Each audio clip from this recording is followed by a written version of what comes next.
through email to me. Yes, so sir. that you can ask, that will be best. Yes, sir. Our faculty members in this chat room, they will ask questions, sir. Yeah, and I'll take the questions from YouTube, sir. YouTube live. Yeah. Sure. Yes, I've shared the link in the chat box, sir. YouTube live. Okay. Yeah, I got it. Yes.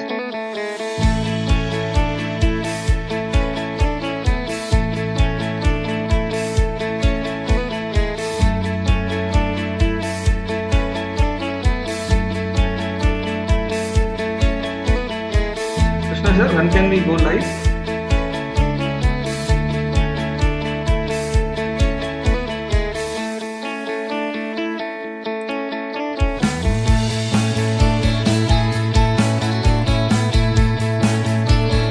The video is running, sir.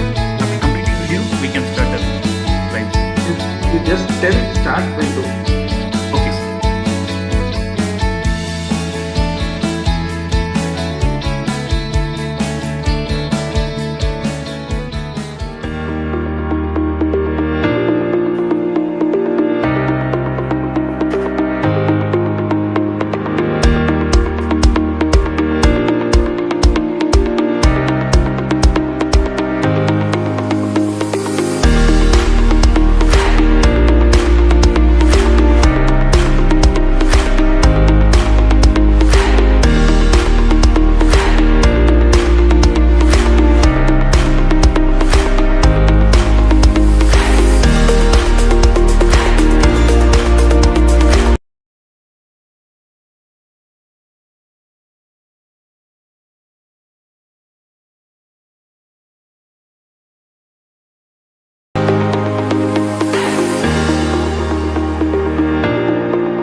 To all, I'm extremely happy and privileged to deliver the welcome address for this webinar on understanding COVID vaccines. The topic is so relevant to the present day context. So on behalf of Janssen's Institute of Technology, it is a moment of extreme pleasure to welcome the chief guest, Dr. T.V. Venkateshwaran, scientist, F. Vigyan Prasad, Department of Science and Technology, Government of India. I render my heartfelt welcome to our management, principal, HODs, and faculty members of JIT for this webinar.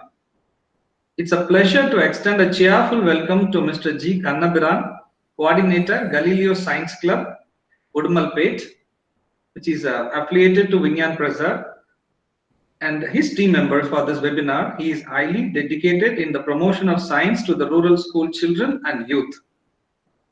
I extend a gracious welcome to all the participants from Jansen's Institute of Technology and also from various organizations across the nation. I take this opportunity to introduce our beloved guest, Dr. T.V. Venkateshwaran sir. He is a scientist F with Vigyan Prasad and head National Institute of Science Communication, Department of Science and Technology, Government of India. Currently, he is also the chief editor of India Science Wire, an online science and technology news feature service published by Department of Science and Technology. In association with Rajya Sabha TV, he conducts a widely watched television weekly show, Eureka, Conversation with Indian Scientists, for the past 4 years.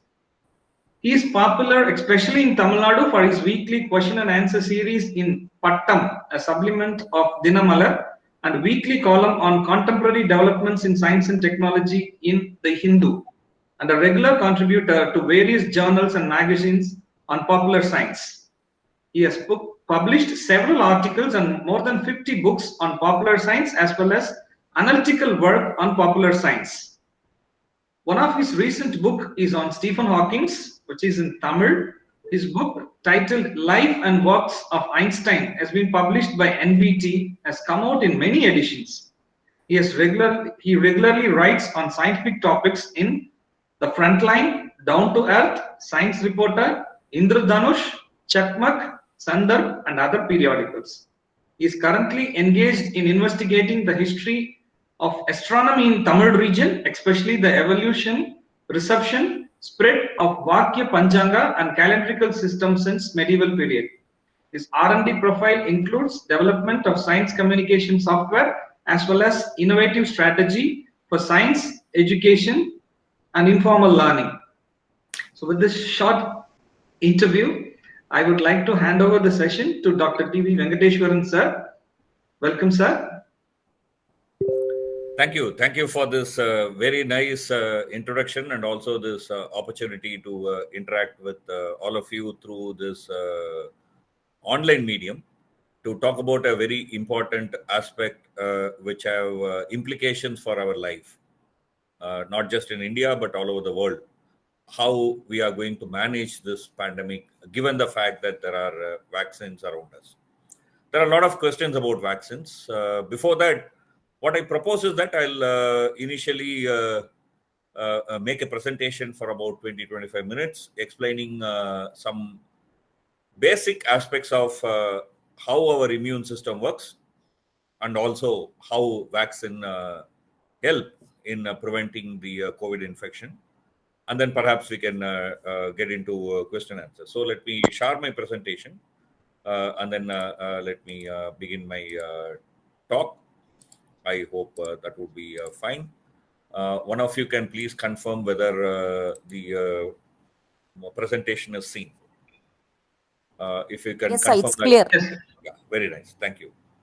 So what you see on the screen right now is the electron microscope image of the novel coronavirus. Okay, I mean, if you look at it, I mean, you can see the spike protein protruding outside. Okay, this is a spike protein. It's a very, very small, I mean, the virus is very, very small. It's only about 100 nanometer. A nanometer is a billionth of a meter. Okay, so it's just about 100 nanometer.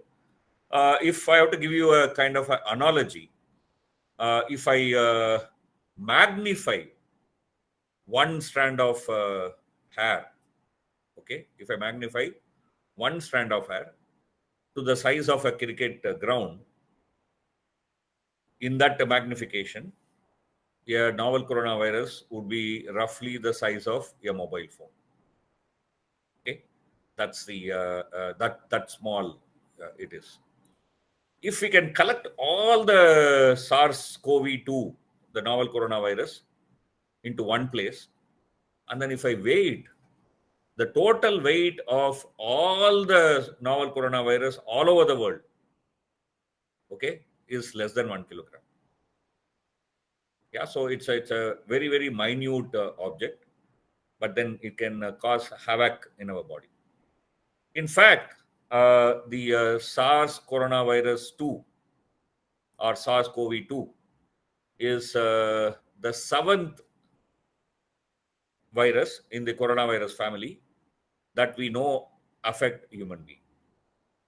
So it's a latest in the coronavirus family which is affecting human. So that's why we are calling it as novel coronavirus. Okay, so novel meaning that new. So if you just simply say that coronavirus, it can mean anything. But of course, in today's time, contextually, we mean this SARS-CoV-2. But there are 7 coronaviruses in the coronavirus family which affects human being. The earliest known coronavirus that affects human being, there may be more, but what we know today emerged in 1962. Okay, then we had 2. I mean, there was one in 1965. There were 2 in 2004. Then you had one in 2003. Then we had one in 2012, and the 2019 is the latest, the 7th one. The 4 of them, which are here, are low pathogenic, meaning that they don't cause severe disease. Maximum you will get a cold or a cough. That's it. It's not fatal. Okay, but whereas these 3 are highly pathogenic. That's why they are all called as SARS, MERS, and so on and so forth. Okay, so this is a novel coronavirus. The 7th one is what we are talking about right now. So if I give you a quick look at its parts, okay, coronavirus is also, novel coronavirus is also a organism, right? So it'll have parts, like our cells have parts, right? So in the same way they have parts. So it's a very simple structure. You have a piece of RNA inside. That's a genetic material. That RNA inside is it's twined around a protein called as nucleocapsid protein or N protein. Then you have a membrane protein. Then you have an envelope protein. Then you have a spike protein. So basically, there are 4 proteins and one small piece of genome RNA and little bit of lipid, the lipid cover on the top. That's what is the structure of a virus. It's a very simple one. It doesn't have multiple parts. It has just one. I told you that this virus has 4 proteins. If you look at human being, we have more than 6 lakh protein, maybe even more, at the least 6 lakh. Okay. For example, insulin is a protein. I mean, if you're talking about your saliva, it's a cocktail of protein. Yeah, so even a skin is a protein. I mean, even your hair is a protein. So body is essentially made up of different kinds of protein. So a human body is made up of more than 6 lakh protein, but whereas this virus is just about 4 proteins. Okay, these things we know, so I'm not going to elaborate too much. That you catch this virus mostly when you inhale, either through your nose, eyes, or mouth. If you're 6 feet away, I mean, the chance of that you getting infected reduces substantially. It doesn't become 0, but it reduces substantially.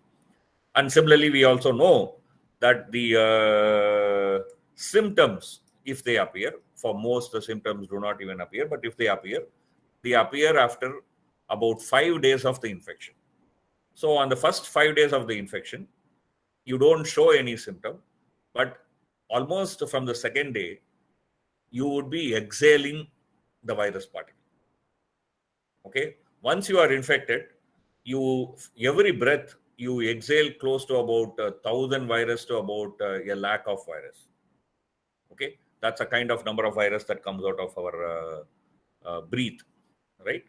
So these all we know that symptoms appear at around 5th day. I mean, if we are able to fight the virus and recover, then roughly about 14 days we are through of it.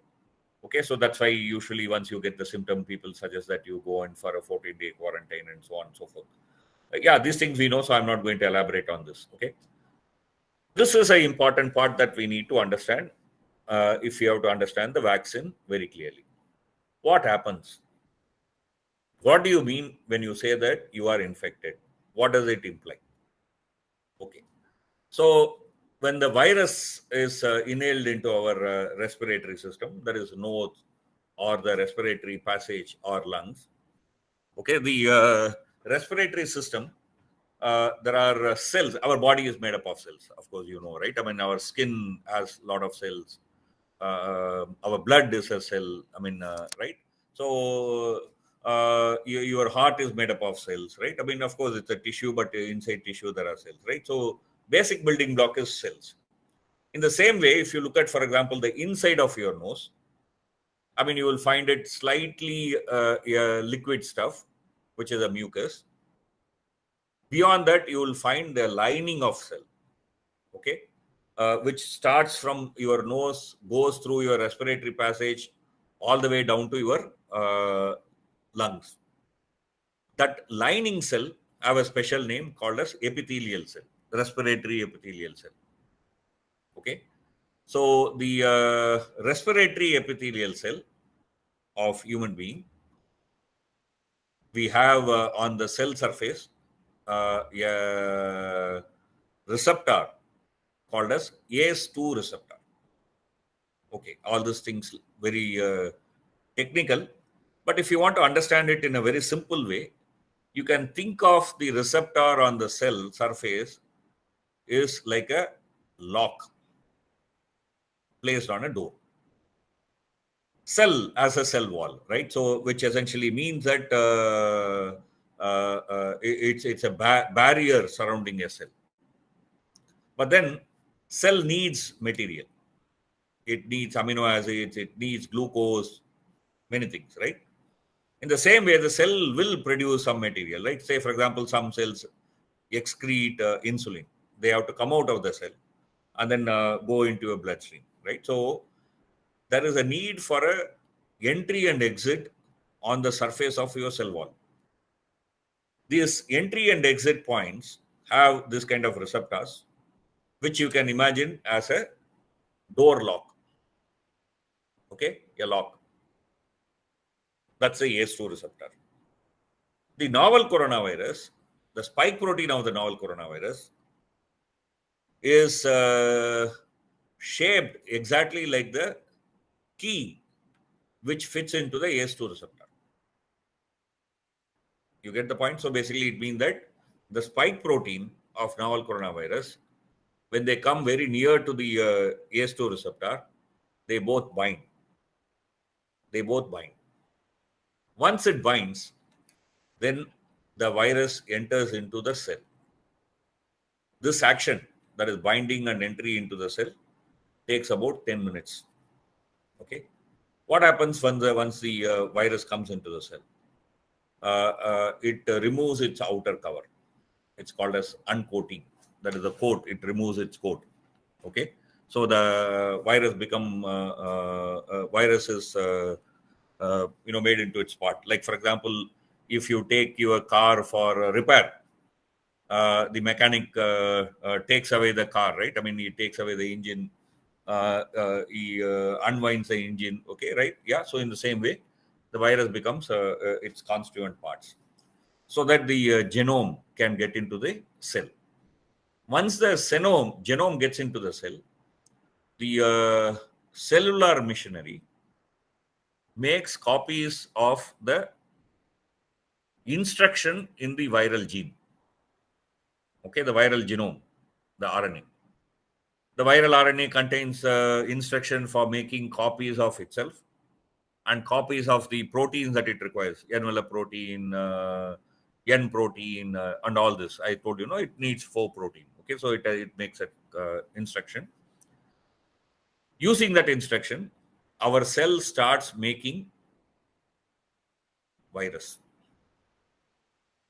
Okay.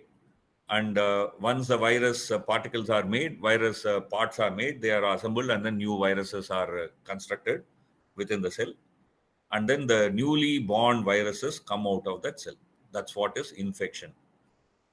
Okay, so infection has these stages. Okay, that's what happens when the virus comes into our body. I told you that it takes about 10 minutes, the 1 and 2 stage. The 3 to 6 stage takes about 10 hours. In 10 hours, roughly about 1,000 viruses come out of the cell. Just once one virus went inside, roughly. About 1,000 viruses come out of the cell. What happens to this 1,000 virus that comes out of the cell? Not all of them can enter the nearby cell.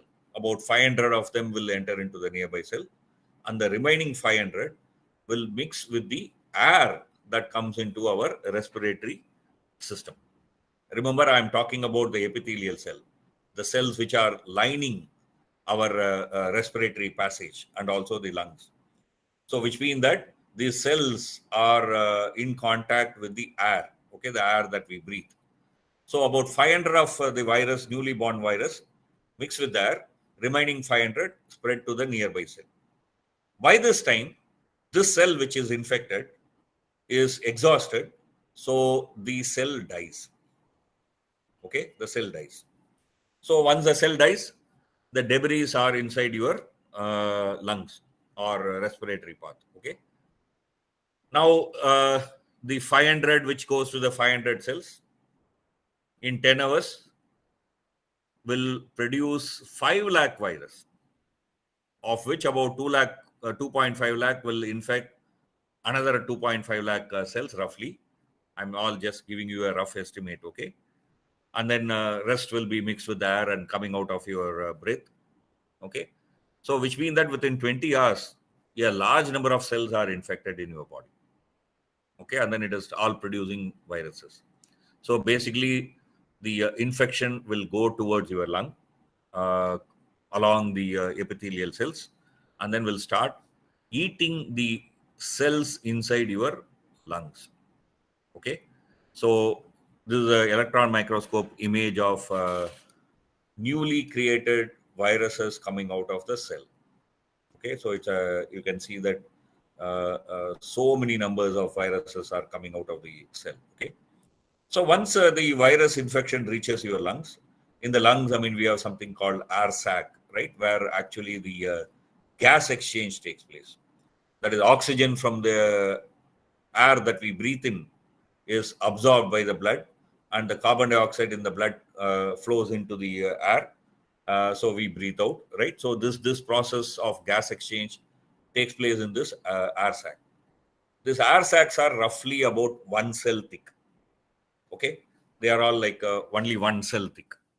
So when they are 1 cell thick, when the virus eats the cells on the epithelial cells, that means the virus can now enter into the bloodstream.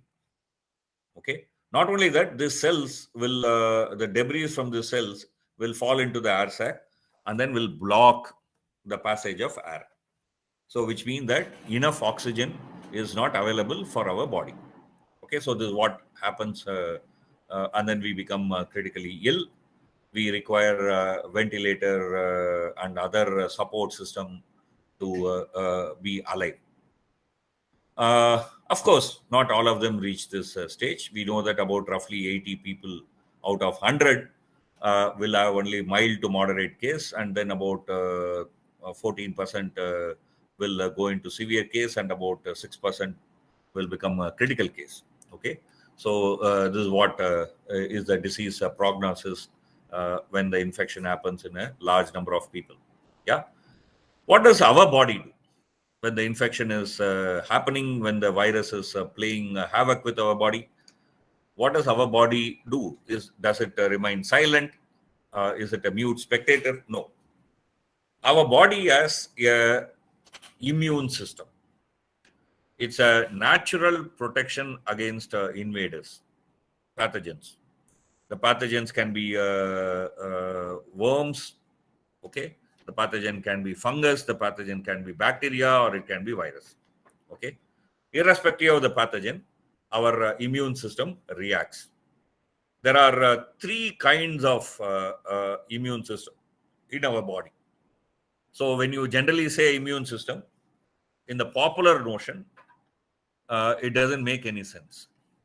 Okay, scientifically speaking, there are three. What are the three? The first one is a barrier. Skin is a barrier. For example, if, let's say somebody sneezes and then the coronavirus falls on your skin, let's say, for example, on your elbow, the virus will not enter into your body through your skin. Skin is a barrier. Skin stops many invaders, not all, but most of the invaders. Okay. Similarly, like your nose as a whole, right? And it goes all the way up to the lungs. So it is a open door for pathogens to come inside, right? So in the nose and the respiratory tract, the cells, epithelial cells, secrete mucus. This mucus is a kind of a material which is sticky. So when the virus or other material other pathogens are stuck into this, and then they are eliminated. So that is barrier. But when we are talking about the infection and fighting the infection, the barrier is no use because already the virus has crossed the barrier and has gone inside. Okay, so the barrier is no use. And not all pathogens can be stopped by the barriers. Okay, that's why, for example, sometimes you have fungal disease on your skin, right? So not always. The barrier is not foolproof, right? The second is something called as innate immune system. Suppose, let's say you are running and then you fall down and there is a break in your screen. Okay, the blood comes out and then blood clot happens, but then you find that that place is slightly inflamed. Is that certain chemicals are secreted in that place, so that if some pathogens try to enter through that break in the barrier, break in the skin, those pathogens can be killed.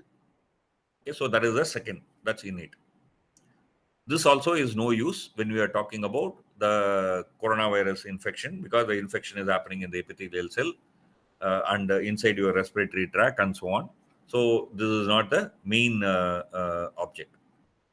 It's actually the third one, what is called as an adaptive immune system.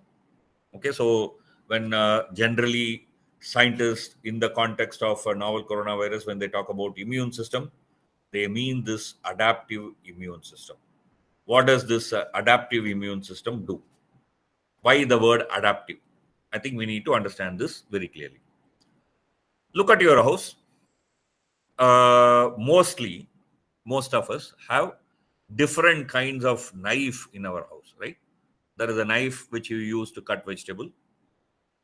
And if you are eating non-veg, maybe that knife is not adequate. So you have a slightly sharper, heavier knife to chop meat, right?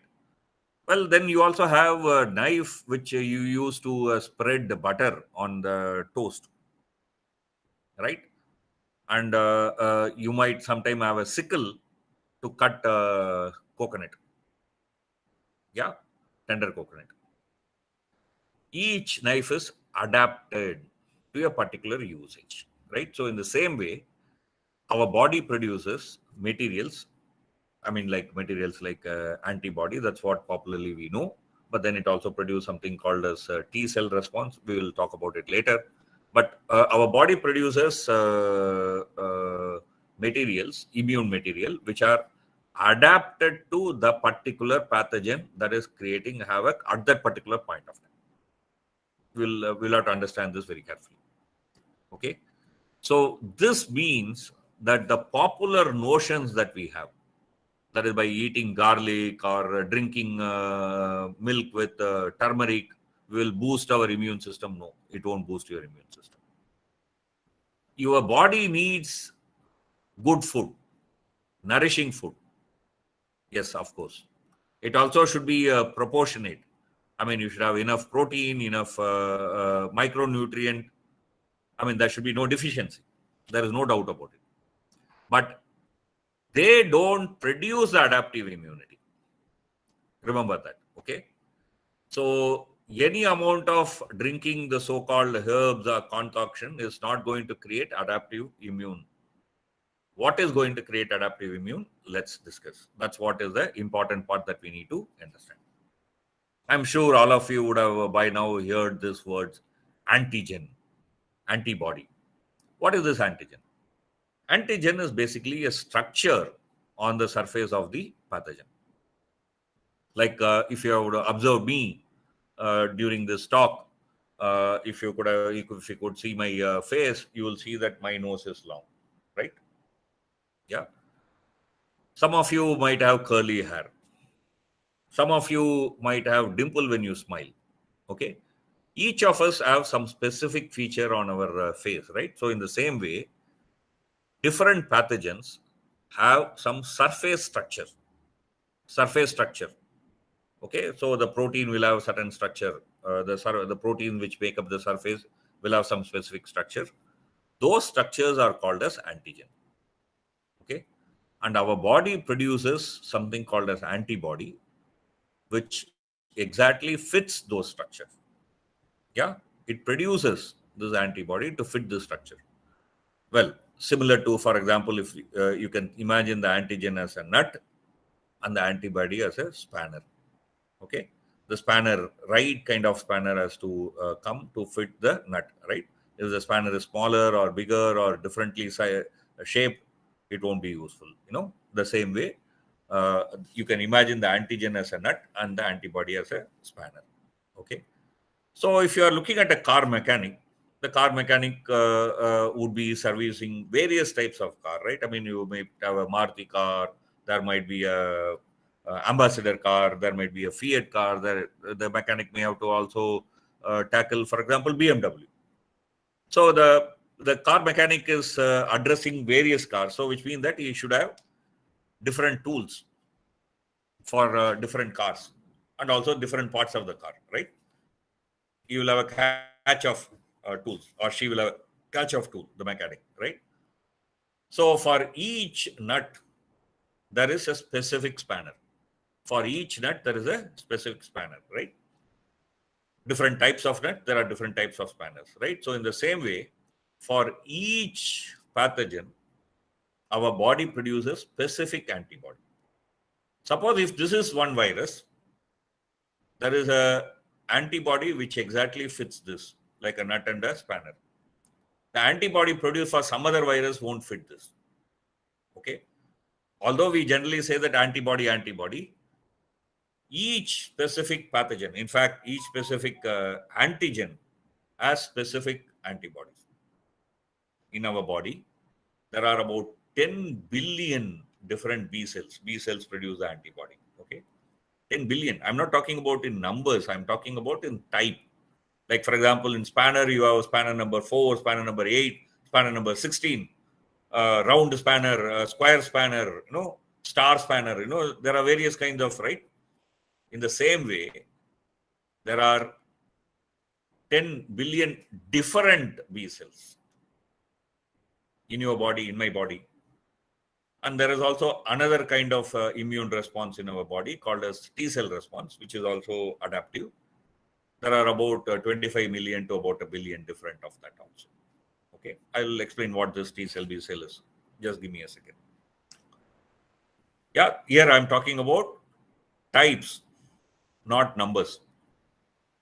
Very specific to one particular virus. Let's say the mechanic, suddenly one new kind of car comes to the mechanic shop like this, which has a nut in this particular shape. None of this spanner will work with this nut, right? None of this spanner is useful. So what happens? The mechanic is flabbergasted. Okay? The mechanic is stunned. The mechanic will only say that, oh, leave the car here for a few days. And then maybe the mechanic will go to the nearby shop, hardware store, to find out if there is a spanner for this. Maybe you will get it. Maybe you will have to go a little far away. Maybe you will have to go to the far end of your city. Yeah.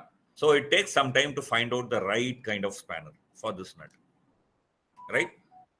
Yeah. In the same way, when a new virus enters our body, we don't have the antibody for that particular virus.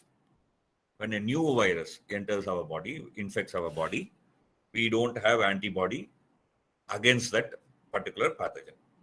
So our antibodies are no affinity. It does not have affinity. Slowly the affinity develops. Okay, from no affinity to low affinity to high affinity, the affinity develops. There are many types of B cell induced antibodies, but well, let's take one of them. It's in the Y shape. The arms of the Y shape, that is the edges of the Y shape, can change. Okay, that's a variable region. It changes. So it slowly changes. Okay, it slowly changes to fit to the virus that is attacking us. This is called as affinity maturation. Very similar to, like, for example, the mechanic has to buy the new spanner fitting that particular nut, right, for the new car. Okay, so in the same way, once you get the right kind of spanner for the nut, the mechanic is able to open that car, right? In the same way, once you get the right kind of antibody, you are cured. Okay, mostly it takes about 14 days for that to happen. I mean, up and down 14 days for that to happen. That's a kind of normal situation. Okay, so you are cured and then you leave the hospital, right? So that's what happens when you are infected with a virus, a new kind of virus.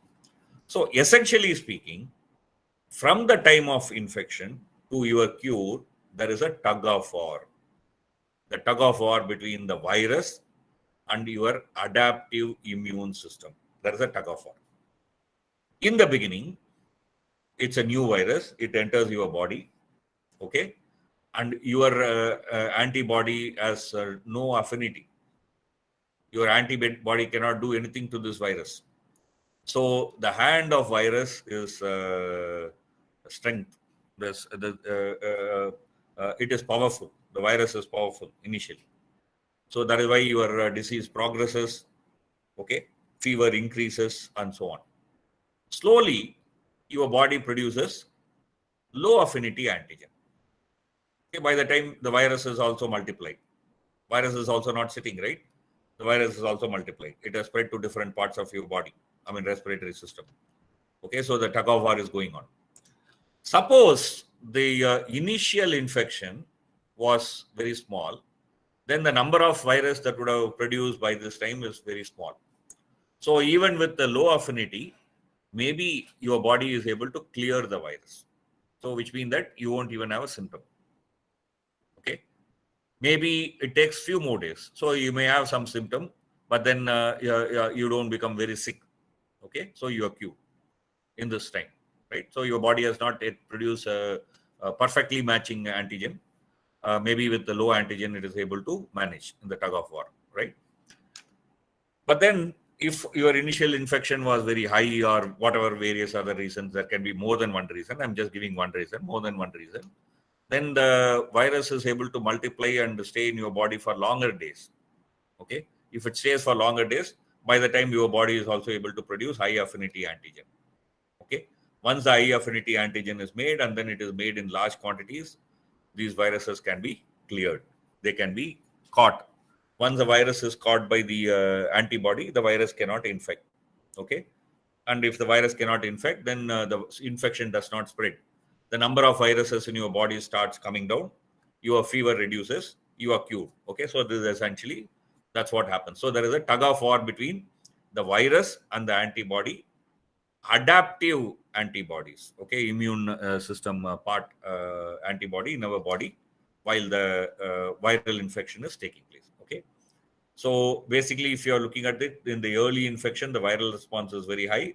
Our immune system is not in a powerful way. In the second, by the time the virus has spread to our lungs, okay, our immune system works at the time, and then later our immune system is able to clear the virus, provided that we are not otherwise sick, and so on and so forth, so that we don't become very sick, we are safe. Okay. In few cases, maybe your genetic constituent is different, maybe you are ill with comorbidities, then your body is not able to produce the right kind of antibody in quantities, okay, then the disease becomes very sick. Essentially, what we mean is, when you go to hospital with the COVID, the treatment given by the doctor is not a treatment against the virus. The doctor does not give any medicine against the virus mostly. The doctor gives medicine, oxygen, and so on, essentially to keep you alive till you produce the right quantity of antibody.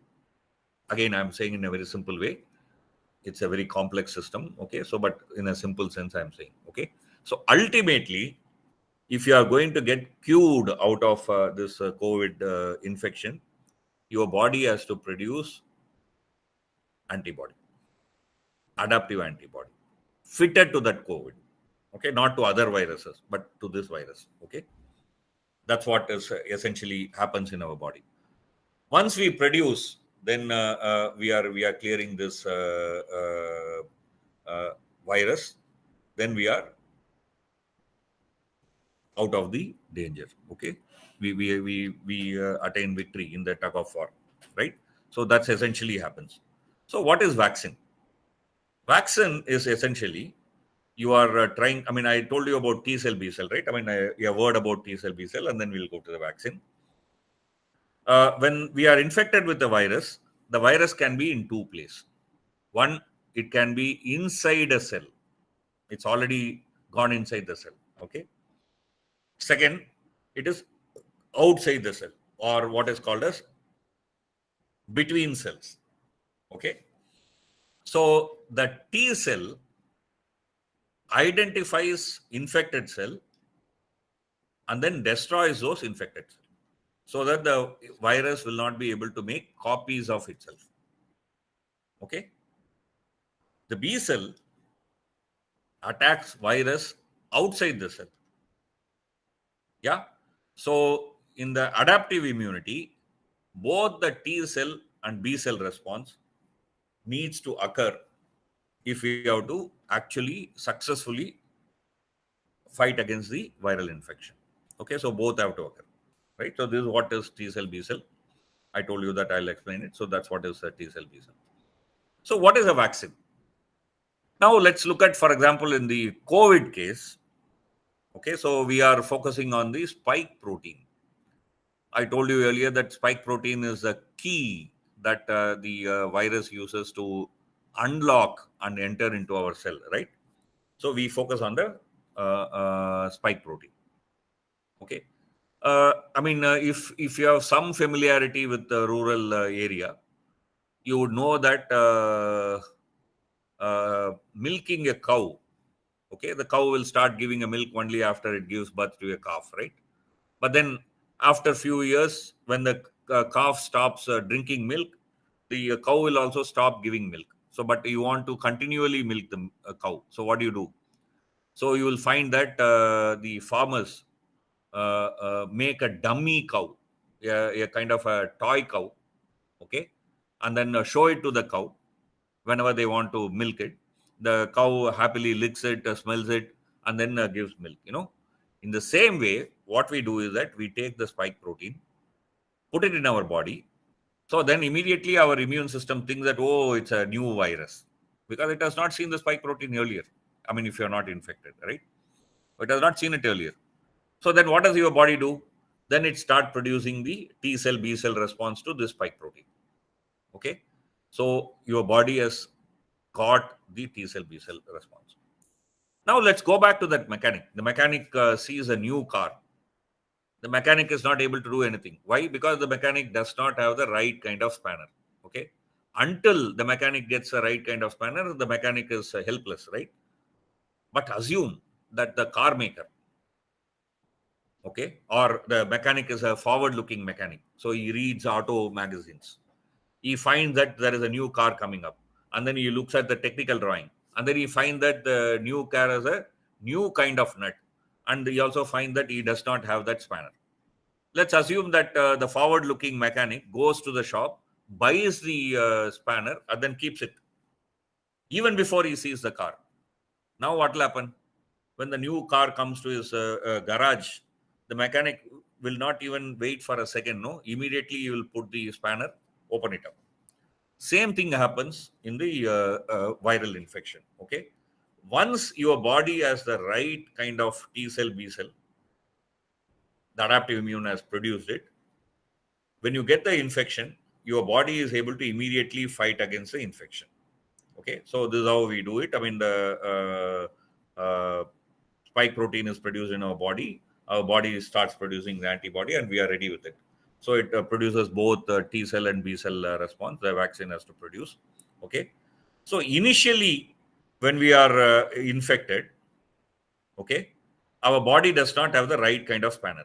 So it's like the car mechanic who is helpless because he does not have the spanner for that particular nut. So you are stunned, shocked. In the tug of war, the virus is having the upper hand. But slowly your adaptive immune system starts producing the antibody. Once your body starts producing the antibody, it is able to fight against the virus. Okay, so remember, it's about 15 days. Okay, so you are able to clear the virus. Even after that, your body will have small amount of this antibody in your body. When a mechanic buys a new spanner, that mechanic does not throw it away. He keeps it in his catch, right? In the same way, I told you that our body has about 1 billion types, right? So they also have emerged like this. I mean, we encounter large number of pathogens in our life, you know. So that's why we are having so many antibodies in our body. So this will also remain in our body. So when the second time the virus attacks, already you have the antibody. You know, it's like the mechanic has the spanner, right kind of spanner.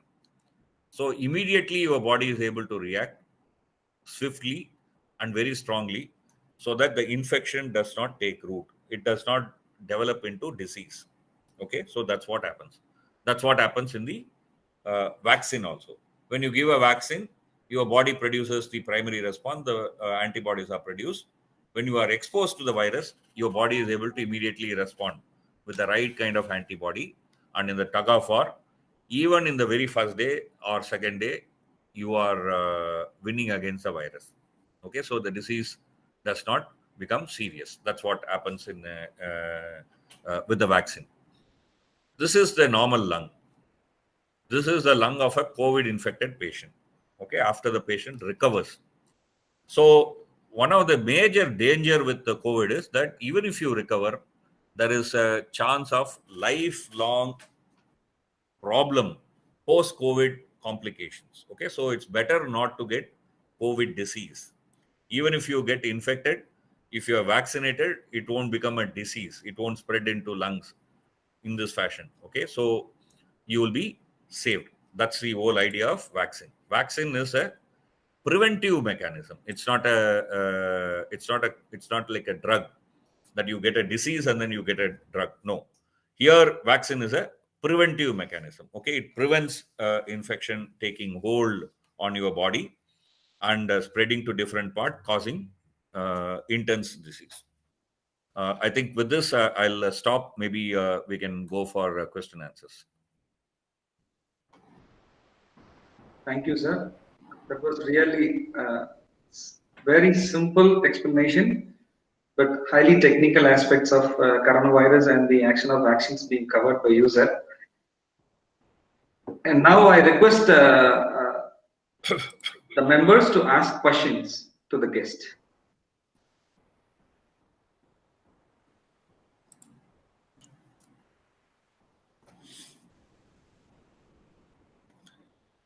Yeah, who is going to go with the first question? Sir, good afternoon, sir. Yeah, Krishna Kumar, please carry on. Yes, sir. Sir, in terms of understanding that Covaxin and Covishield, when comparing these two vaccines, for elderly people, Covaxin is good and Covishield is not good. They are saying like that, sir. So, how can I? Yes, No. That's not what they are saying. They are saying that in England, for some time, they were suggesting that the young people do not have Covishield because they thought that the potential after effects may not be I mean, comparing it with the positive effect, they were saying that it may be better to wait and see. But that's not the current understanding. There is nothing like for elderly, this is good, for elderly, that is bad. We don't have any scientific evidence for it. Thank you, sir.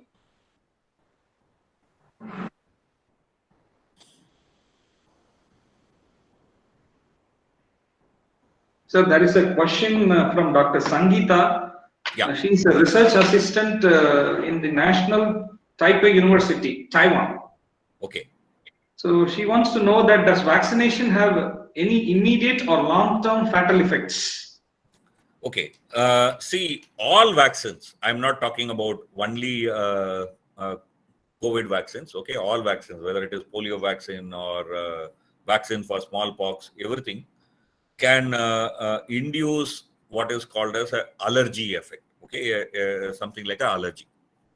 But it does not induce allergy in everyone.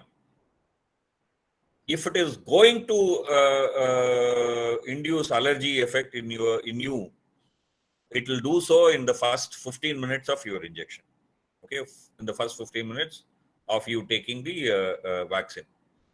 I mean, some of us have allergy to various things. I mean, like some of us are allergic to tomato, some are allergic to brinjal. Okay, suppose a person who is allergic to brinjal eats brinjal now, the allergic reaction will come now, not after a few days, right? So in the same way, when you put vaccine, if there is allergy reaction to it in your body, it will come immediately within 15 minutes. That's why generally all over the world, after vaccination, any vaccination, the doctors would say that stay there for about 30 minutes. So in that 30 minutes, you don't get any allergy, then you don't get any allergy. That's it. 99% of all allergy reactions, 95% of all allergy reaction takes place within the first 15 minutes.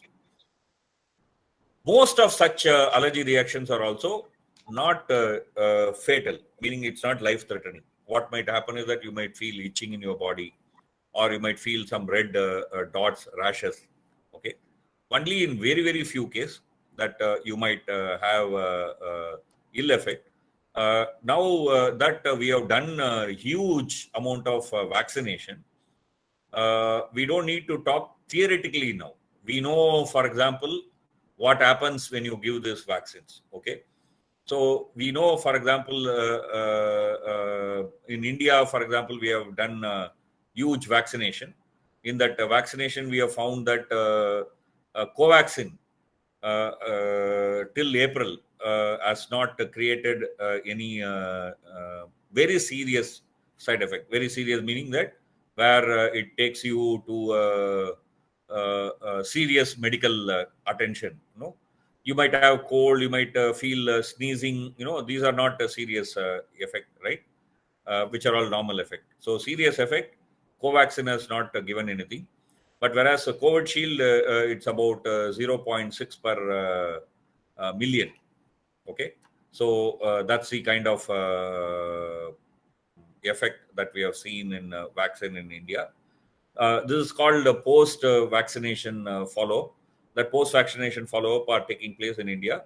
I'll give you the exact number. Okay, I mean about 26 cases of COVID Shield out of 68 lakhs. Okay, out of 68 lakhs, 26 cases of potential thromboembolic cases were detected. That is about 0.6 cases per million.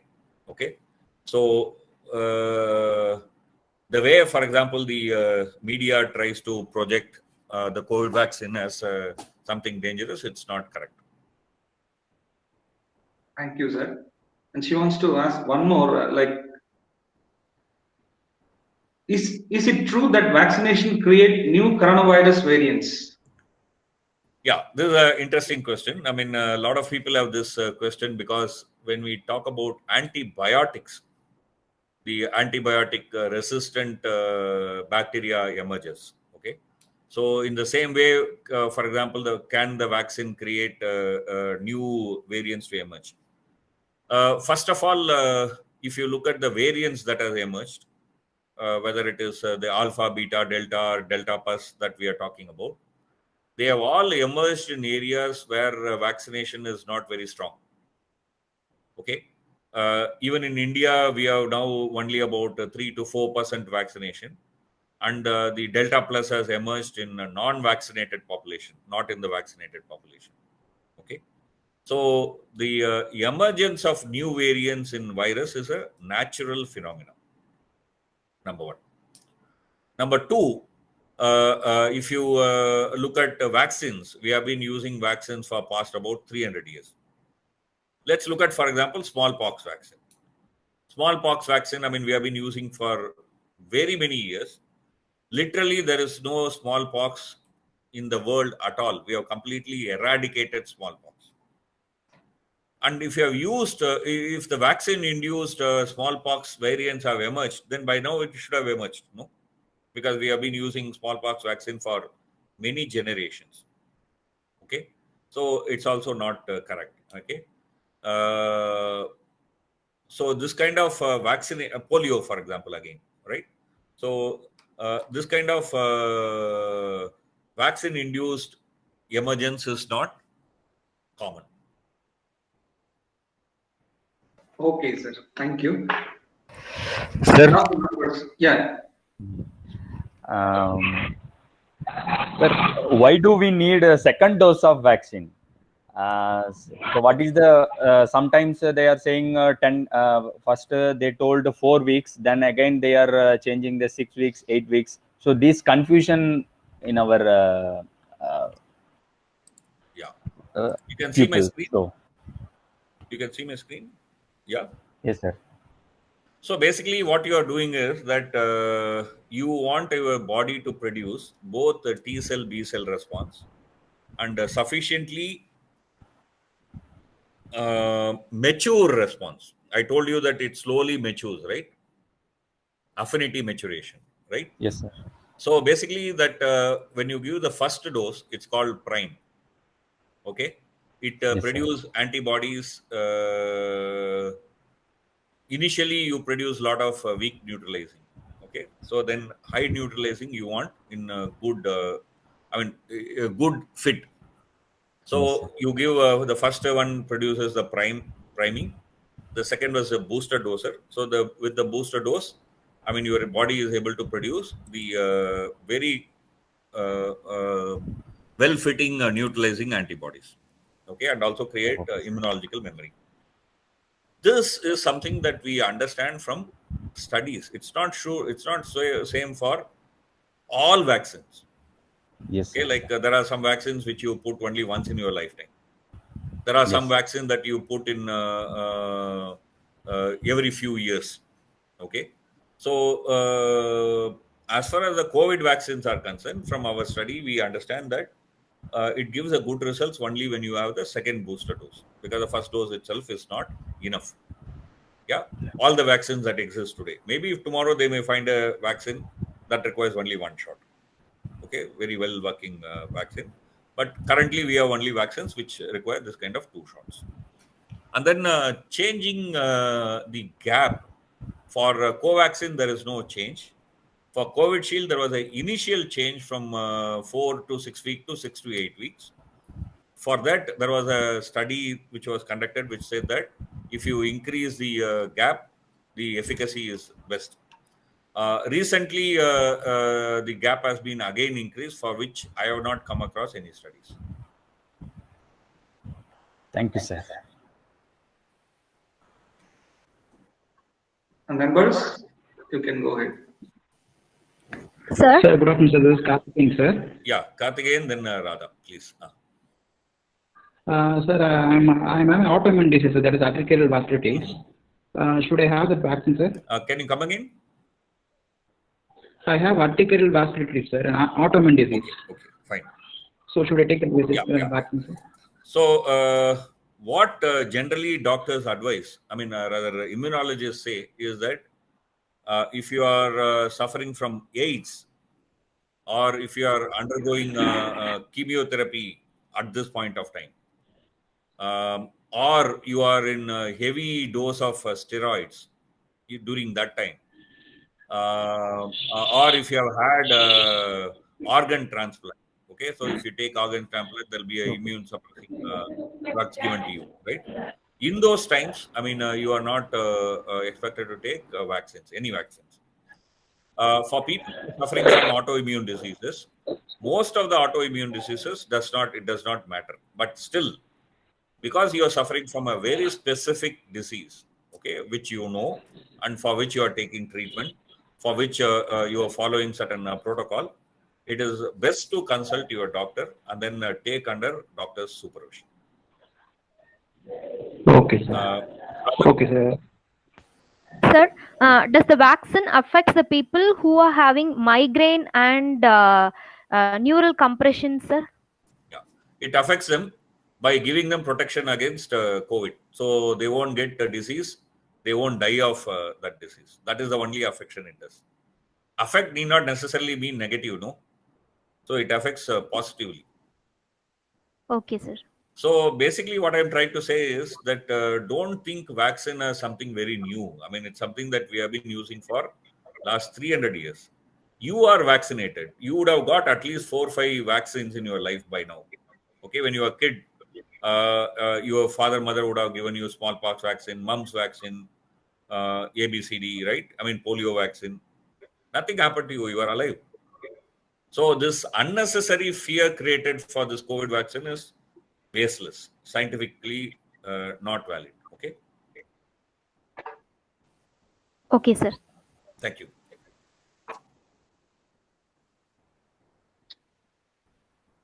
Sir, one predominant question that everyone wants to know. We have 3 choices now, though the stocks are very less, but Covishield, Covaxin, and Sputnik V.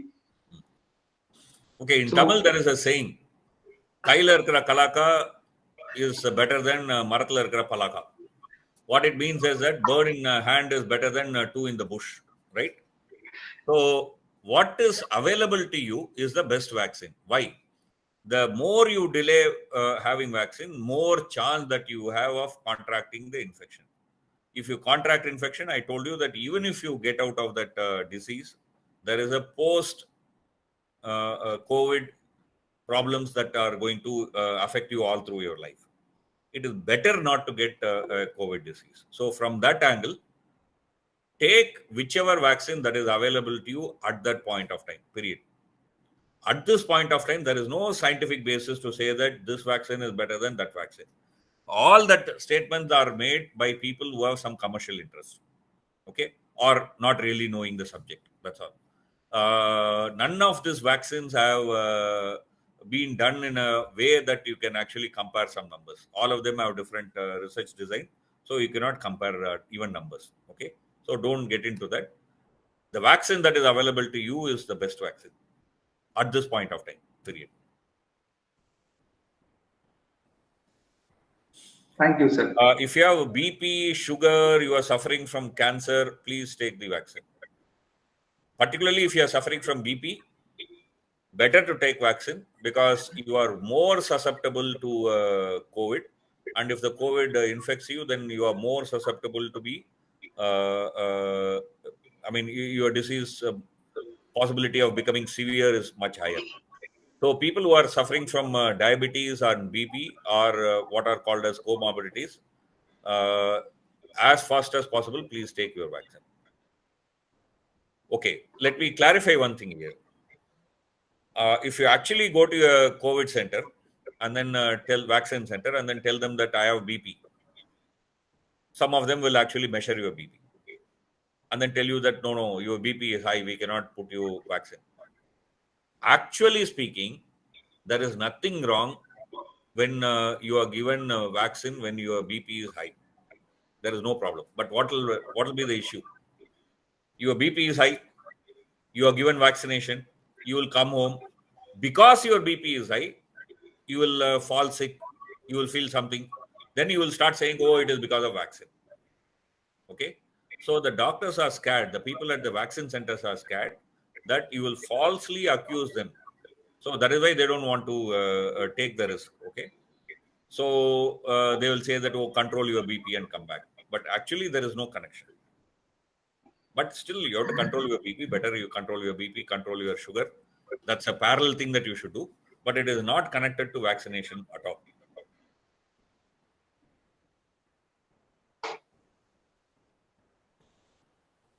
Thank you, sir. Yeah, okay. Is there any, the question means like the effectiveness of vaccine. Has there any studies with men and women, effectiveness percentage? We don't have where we can say there is a significant difference in that stuff. Okay. Okay. Thank you. So see, actually there were some few questions which were sent to me earlier. Yes, sir. Yes, sir. Some few questions from there. Sir, how long will the immunology memory prevail after vaccination? Yeah, that's a very good question. That was one of the questions which were there in the list, which I also wanted to answer. Okay, how do I know about it?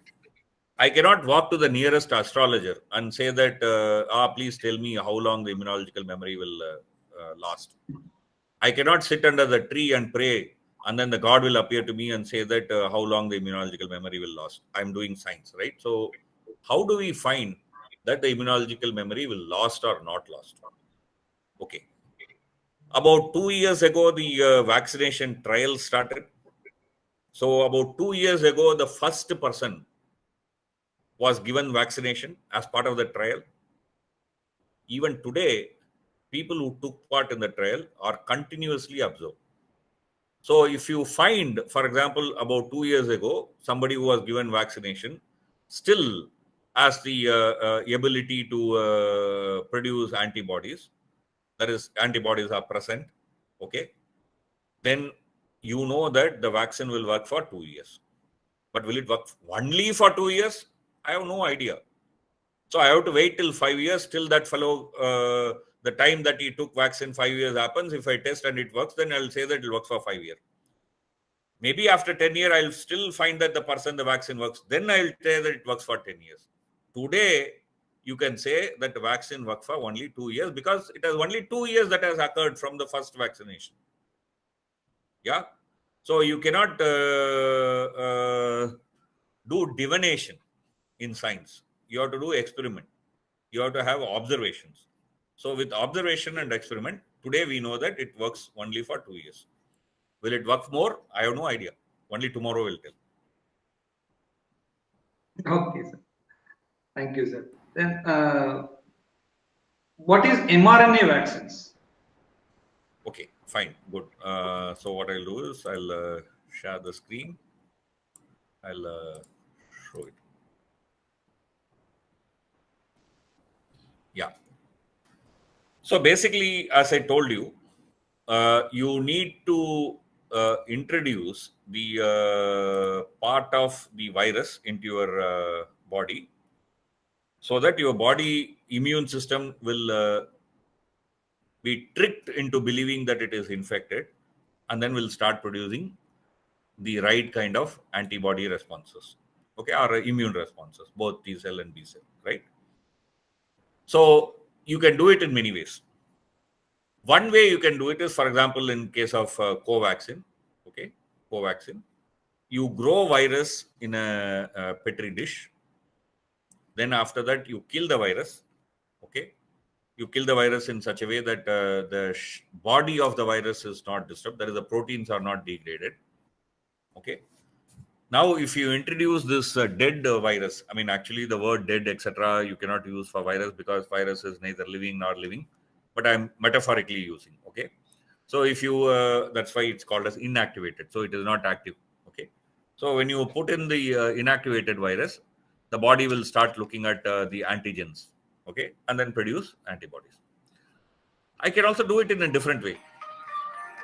I can put, I can take the genome of this virus, attach it with another virus genome, okay.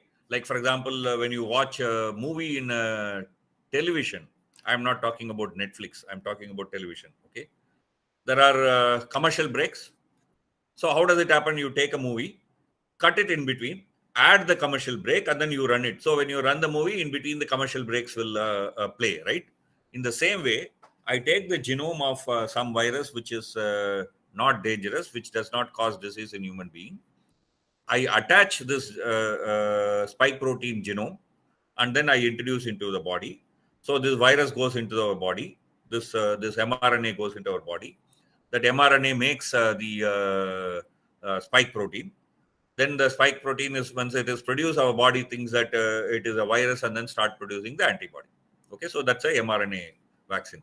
Similarly, there are also other kinds of vaccine. You can basically produce the protein, like you make the you grow the virus.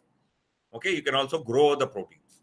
So then the protein itself you can just introduce. For example, the spike protein itself you can introduce. So that is a protein-based vaccine. Johnson & Johnson is this protein-based vaccine. Covishield is viral vector vaccine. It's very similar to mRNA. Here I am taking actual virus, but here I am taking just a mRNA. Okay, I am taking a genome, cover it with the lipid, and then put it in the body. But roughly the way these two works are same. Okay, that's what are the different types of vaccines which are currently being tested, used all over the world.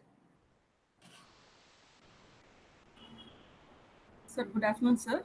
Yeah. This is Supriya. Yeah, please. Sir, one question for me. Can people who have recovered from COVID, could they donate plasma, sir? Yeah, okay. They can donate plasma. In India, there are still medical professionals who think that that plasma is useful. But various international studies say that that kind of plasma is not actually that beneficial clinically. Okay. But then there are two opinions on this. The people who are actually treating patients think that plasma help, at least in some cases. So in India, we still call for plasma donation. So the assumption is that your body would have antibody in your blood. So when I put that blood in a new patient, the patient will have additional help. Like when the tug of war, you are on one side, okay? Suddenly somebody comes to help you, okay? So then you have an additional hand in your side, no? So in the same way, the antibody can help in between so that the disease doesn't become very severe. That's the idea.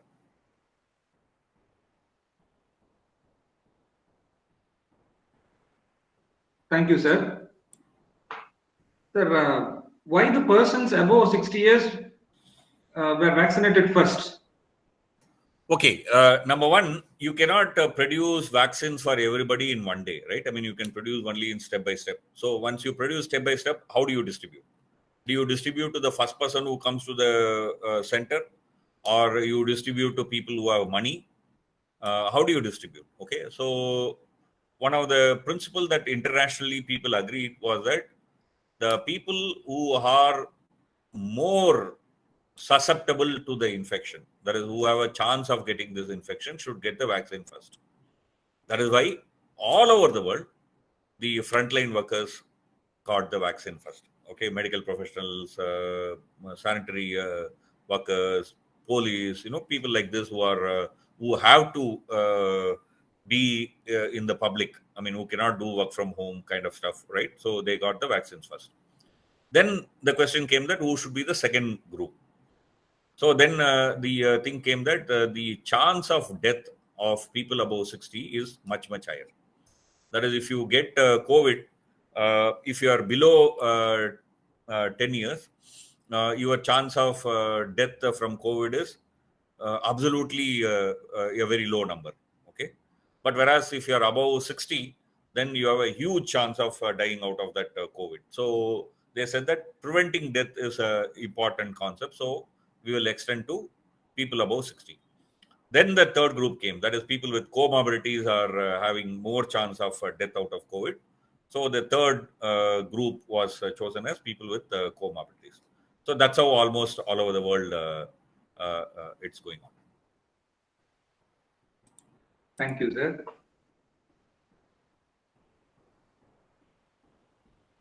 Sir, what is the role of India in vaccinating the people of the world? Okay.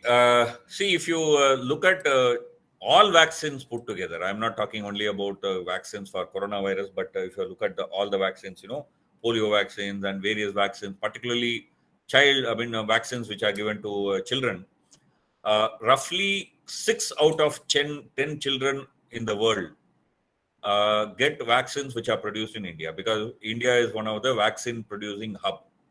Okay, we have the largest vaccine producers in the world, right? So vaccines are largely produced in India for that. UNICEF purchases 60% of its vaccines for distribution to world, particularly the third world, Africa, Latin America, and so on and so forth, from India. That's great, sir.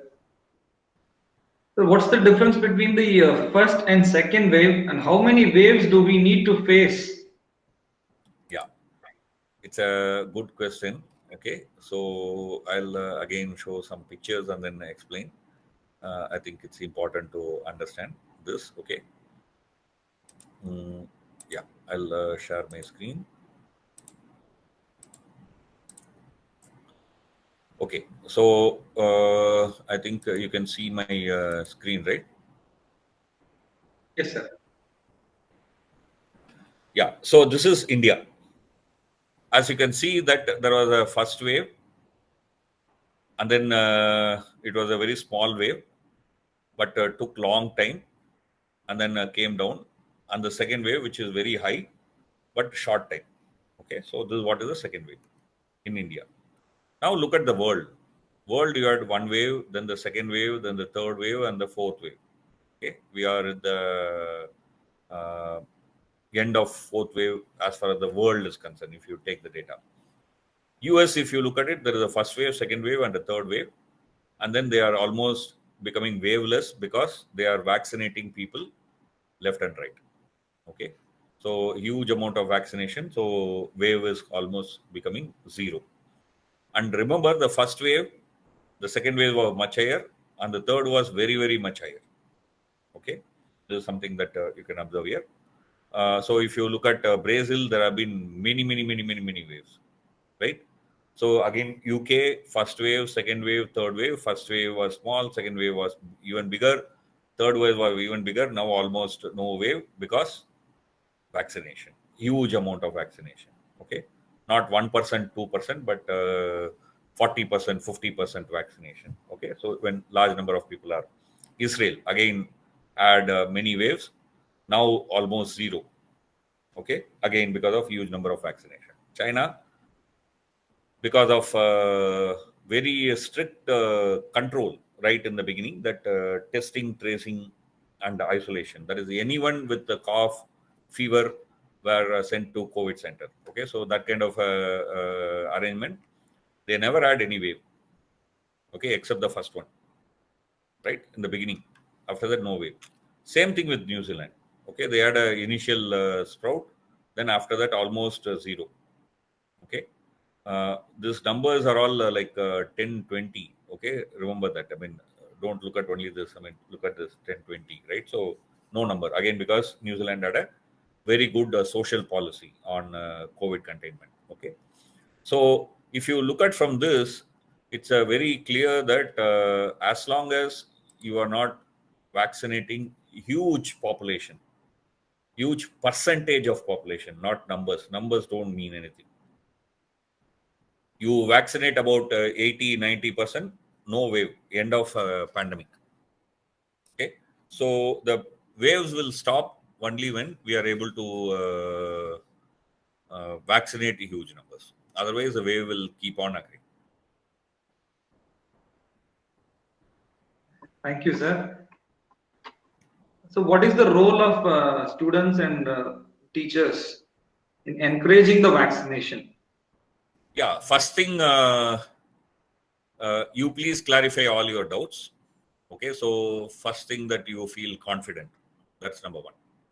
Number two, don't believe conspiracy theories, idiotic claims. Okay, look around the world. When India became free in 1947, the average life expectancy was around 29. Okay, less than 29, in fact. Today, the average life expectancy is 69. If vaccination is bad and it's going to kill people, right? We did huge vaccination after India became independent, not before, right? But then how did our average life expectancy increase? So all this baseless thought that in those days people were living nicely, healthily, are all false. In those days, people were not living healthy. It's a very false information. Look at just the numbers, like, for example, what was the child mortality rate when India became independent? If 1,000 children were born, close to about 400 children died within 1 year of the birth. Today in Tamil Nadu, that number is, I think, roughly 11. Kerala, it's, I think, about 6. Okay. Netherlands, it's almost 0. Yeah. So, huge amount of child death. Maternal mortality rate, meaning that women, when they give birth to kids, look at the numbers when India became independent and what it is today. So, it's a very false understanding that in the earlier times people were very healthy. Today we are all unhealthy. There is unhealthy practices that we are following, which we should stop. That's a different issue. Drinking too much of sugarated drink is bad. Eating too much of carbohydrate is bad. There is no doubt about it. But don't confuse that with medicine, public health, and so on and so forth. This is our lifestyle choices. The mistake that we are all doing is in our lifestyle choices, right? So the modern medicine, vaccines have protected people, have made our life longer, protected children from dying. Okay. So first understand this. After understanding this, I think it's important that we give confidence to people around us. Okay. And also react when false information is circulated in social media. One of the major trouble in modern times is social media. It's very easy, and a lot of us also do that. When we get some information which looks very emotionally appealing, we just immediately forward it. We don't stop and think that, is it correct? Is it true? Can it be right? We never look at that information, okay? We immediately blindly circulate it. And by that, we are becoming the agents of circulating fake news. So think twice before you forward. And when you get this kind of false information, talk in that group the correct information. Okay, collect that kind of information and talk in that group. That's what I think people like us should do in this time. Because without vaccinating huge population, India is not going to come out of this pandemic. And don't think that if you get vaccinated, you are safe. No. Only when most of us get vaccinated, we will be safe. Because the efficacy of the vaccine is only around 80%. So which means that if you give vaccine to 100 people, 20 people, it will not work. You might be part of that 20. But then how will you be saved? If almost all people are vaccinated, then there is no way the virus can come to you. Okay, the virus has to come from person to person, right? The virus is not hiding in some street corner, right? It is in me, it is in you, in your neighbor, and it has to come from them to you, from one human to another.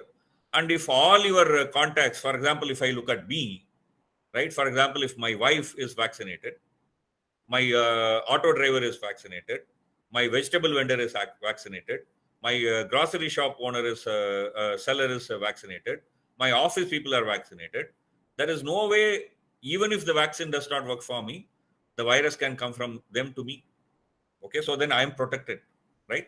So one of the important lessons in this pandemic is you can be safe only when everyone else is safe. Okay, so from that angle, only when huge number of people are vaccinated, you will be protected. So don't think that because you took vaccine that you are protected. Okay, so that's a very wrong idea. That's why we are suggesting that even after you get vaccinated, wear mask, wash your hands, keep physical distancing, avoid crowded places, right? And avoid unventilated places.